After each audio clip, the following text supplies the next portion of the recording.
Hey everybody, Roger Levin here with your specialty practice pearl of the week. Sorry to bring this up. I hate to hit negative topics, but we're in business. Business has negatives, and we've got to be willing to talk about the negatives openly, with transparency, without emotion, and learn and grow and move forward. So we want to talk today about what we call the toxic office manager. Now, if you're an office manager, don't turn me right off. I didn't say all office managers are toxic. Most of you are fantastic. I've lectured to your National American Association of Dental Office Managers a number of times. I'm a big fan. But like any position, you can have toxicity. And I love to bring you real stories. We have a client who came to us. They had 12 staff. They came to us after 5 staff had quit. 2 other people, it was now rumored, were going to leave. And 1 person was suing the practice for a toxic work environment. I don't say any of that to scare you. I say it to bring you a real story. And what happened? Well, in the analysis, we quickly found out the practice had a toxic office manager. Not the first one we've seen. Not the last one we're going to see. But today we're focused on the office manager, not toxic staff and not toxic doctors. Because the office manager who's toxic will kill your culture. Now, you all know, if you've been watching these pearls regularly, that I am huge on culture.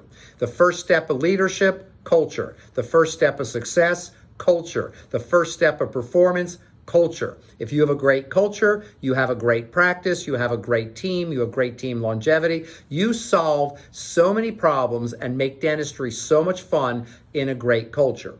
But with a toxic office manager, you cannot have a great culture. This person will drive people off. Now, let's go over the results of a toxic office manager. Normally, when we say results, we want to hear something good.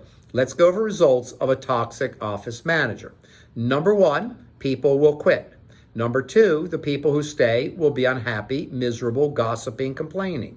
Number 3, the manager may not be well skilled, could be well skilled, but might not be well skilled, but is hiding it in a way where the doctors, number 4, think this office manager is fantastic, and that, number 5, they can't live without her while she's killing off staff and creating plateaus and driving down performance. We've even had clients that come in as clients to our consulting firm, and they say, you've got to get rid of my office manager. They want us to do it. So we counsel them through that. And by the way, we never just say, let's get rid of somebody. We always want to assess it and analyze it. We'd love to keep everybody. I think we're really nice in the work we do. But if you have a toxic office manager, you're going to hurt your practice. And very often, the doctors are unaware. Finally, this doctor realized people are quitting right and left. As the joke goes, may as well put a revolving door on the front of the office for the staff.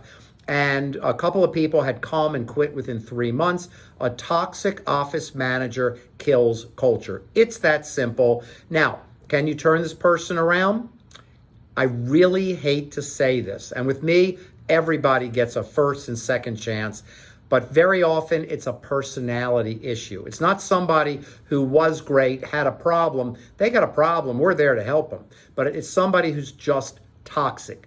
And there are, unfortunately, some people in the wrong jobs, and a toxic personality should not be a manager. They should be a more independent worker. They could do very well, but not in a managerial role. So sorry to bring it up, sorry to mention it, but we've got to talk real business, and toxic managers in dentistry, in the whole business world, is an important topic. As always, I wish you increased practice production and referrals every year, and I'll see you next week.